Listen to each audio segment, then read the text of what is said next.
सभी वरिष्ठ नेताओं का, सीनियर नेतागण का मैं बहुत तहेदिल से धन्यवाद करता हूं कि आज उन्होंने अरविंद केजरीवाल जी के जेल में डालने के विरोध में यहां आके हमारा हौसला बढ़ाया। एक बार मैं तालियां चाहूंगा आपकी तरफ से भी। मैं कोई स्पीच नहीं देने वाला हूं, मैं बहुत जूनियर हूं, बहुत ही सीनियर लोग बैठे हैं, लेकिन इतना मैं कहूंगा कि लोकतंत्र खतरे में है, देश का लोकतंत्र खतरे में है। इनको ये लगता है कि ऐसे हम चला लेंगे, डंडे से चला लेंगे। ये देश किसी के बाप की जागीर नहीं है,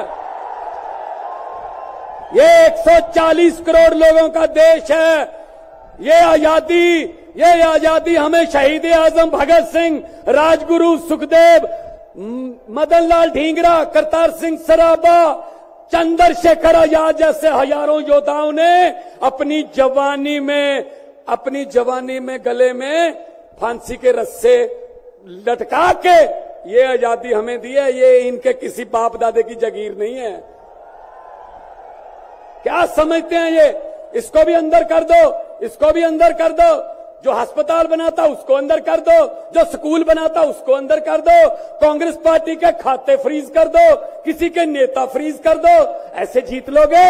हम वो पत्ते नहीं हैं, हम वो पत्ते नहीं हैं जो शाख से टूट कर गिर जाएंगे। आंधियों को कह दो अपनी औकात में रहें। समझते क्या है ये? अरविंद केजरीवाल को अंदर कर दो, हेमंत सोरेन को अंदर कर दो, इसके घर ईडी भेज दो, इसके घर इसकी एमपीशिप कैंसिल कर दो, इसका घर छीन लो। अरे मालिक तुम हो, इन घरों के मालिक तुम हो। इन घरों की मालिक 140 करोड़ जनता है। कोई पता नहीं किस घर में लोगों ने किसको पहुंचाना है। ये गलत फहमी में है। हुकूमत वो करते हैं जिनका दिलों पर राज होता है। यूं कहने को तो मुर्गे के सर पे भी ताज होता है। आज सुनीता जी, आज कल्पना जी बैठे हैं, सोनिया जी बैठे हैं। मैं नमस्कार करता हूं, नमन करता हूं कि इन्होंने इतने दुख झेले, इन्होंने क्या क्या नहीं देखा अपनी जिंदगी में, आंधियां तूफान झेले, लेकिन फिर भी इतने हौसले वाले बैठे हैं और आपके साथ है। आपका प्यार जो है सबसे बड़ी ऑक्सीजन आपका प्यार है। ये तालियां किसी को ऐसे नहीं मिलती। किसी को दिहाड़ी देके मोदी मोदी करवाना बहुत इजी है। जब कोई दिल से बोलता है ना, वो बात असर रखती है। जब दिल से बोलता है, ये देश के टुकड़े टुकड़े करना चाहते हैं, जैसे राहुल जी कह रहे हैं। ये देश को नफरत की आंधी में लेके गए हुए हैं। ये सीएए लेके आए। मैं पार्लियामेंट में था, मैं एमपी था तब। मैंने कहा जी मुझे बोलने का मौका दीजिए। कहते नहीं जी। मैंने कहा जी 30 सेकंड। कहते जी, मैंने कहा जी 30 सेकंड। कहते 30 सेकंड में क्या बोलोगे? नहीं। मैंने कहा जी 20 सेकंड। कहते 20? मैंने कहा हाँ। स्पीकर साहब कहने लगे आपका समय शुरू होता है अब। तो मैंने 20 सेकंड में बोला। मैंने कहा लंबे सफर को मीलों में मत बांटिए, कौम को कबीलों में मत बांटिए। एक बहता दरिया है मेरा भारत देश, इसको नदियों और झीलों में मत बांटिए। अरविंद केजरीवाल को तो गिरफ्तार कर लोगे, लेकिन उसकी सोच को कैसे गिरफ्तार करोगे? जो लाखों अरविंद केजरीवाल देश में पैदा हो चुके हैं, उनको किस जेल में कैद करोगे? अरविंद केजरीवाल एक व्यक्ति नहीं है, अरविंद केजरीवाल एक सोच का नाम है। इंडिया गठजोड़ इकट्ठे हैं, सब इकट्ठे हैं। आज सभी के, मेरे ख्याल में कईयों के तो कैमरे भी कांपने लगे होंगे, ये इकट्ठे कैसे बैठ गए?